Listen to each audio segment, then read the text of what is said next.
and welcome back to Christmas month. Happy December.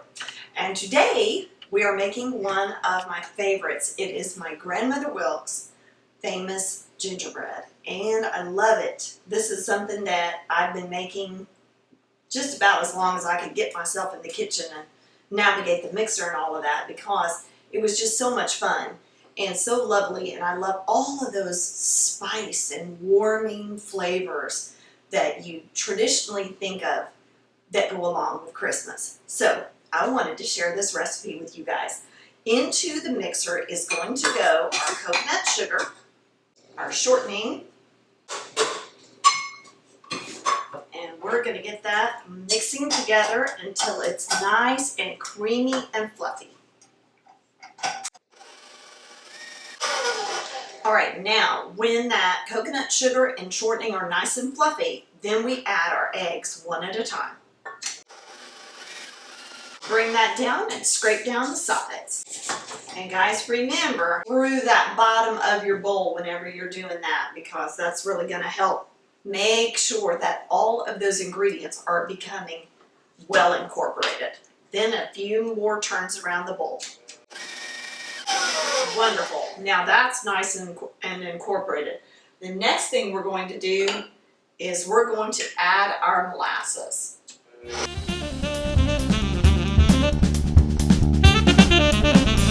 Okay, let me show you guys just a really good view of what that's going to look like at this stage.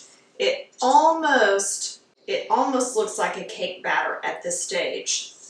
We're going to add our flour and our spices.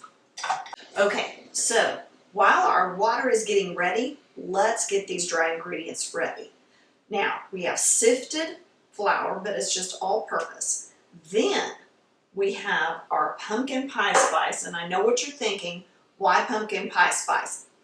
Well, the reason why is because instead of pulling all those separate spices, the cinnamon, the clove, the allspice, the nutmeg, the ginger out of the cabinet, I've already got that. Let me show you my little jar. And remember guys, remember the video where I showed you how to make your own pumpkin pie spice instead of, and you don't even get this size. I have priced it before guys, it's like that size. Pumpkin pie spice, and it was $7-something. I thought, yikes, that's crazy, when I can make my own. So check out that video on making your own pumpkin pie spice if you want to, okay, because that has really come in to be a handy thing in my kitchen. Lindsay's reminding us that anything that you have that you're making that you need cinnamon, clove, allspice, nutmeg, ginger, pull that pumpkin pie spice out of the cabinet and use, you're going to have to tabulate, you know, how much it calls for, but usually you're going to come out in a full recipe of anything to about a tablespoon of that pumpkin pie spice. And that way you're going to get the cinnamon, the ginger, the clove, and the allspice and nutmeg. Okay, so check out that video, guys, if you haven't already. So now, because this is gingerbread, so we're gonna be bringing in more of that ginger flavor. We have the pumpkin pie spice and extra ginger in this recipe. Okay, so extra ginger in that, and then we have our baking soda and our baking powder. All right, then we're just gonna very gently whisk that together because we don't want to break. Remember, we have sifted that flour. Okay, so we don't want to break that air that we have brought into the flour, so we're going to very gently fold in the spices and leavening into our flour with the whisk. Alright, so now this is ready, and this is going to go into our creamed mixture with this on go.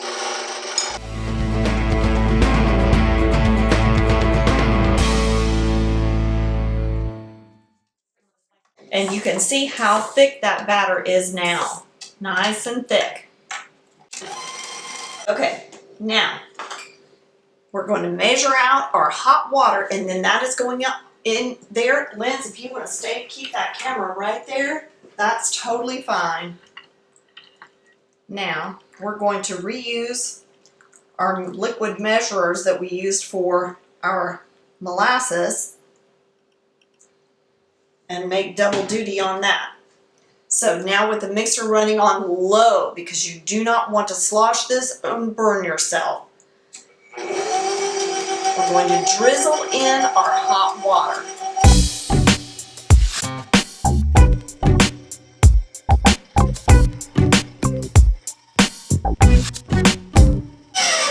Okay, we'll scrape our sides and the bottom. Make sure everything is incorporated as it should be.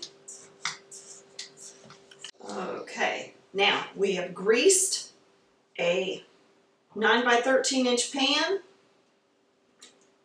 Woo.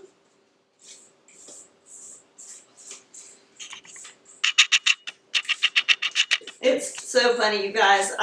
The aromas of this just take me back to my childhood. I absolutely love it. And another thing that I love is that we always grew up calling this gingerbread, right?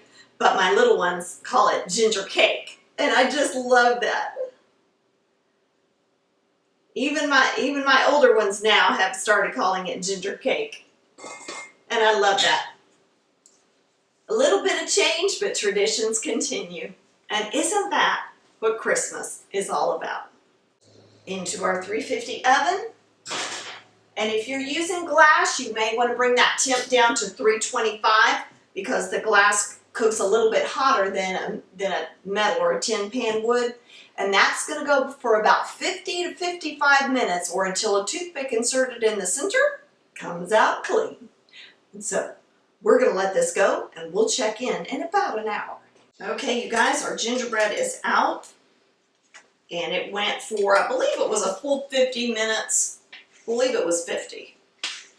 But you're just going to watch for that, toothpick inserted in the center comes out clean and you're golden, right?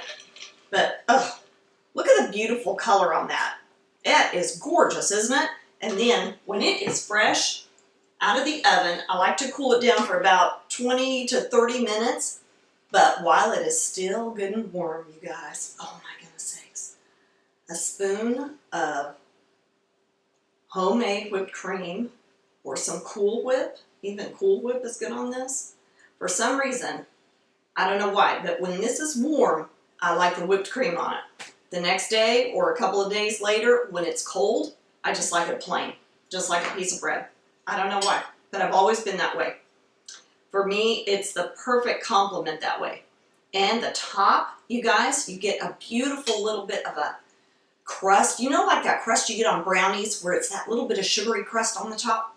You get that texture on the top of this gingerbread, which I think is lovely.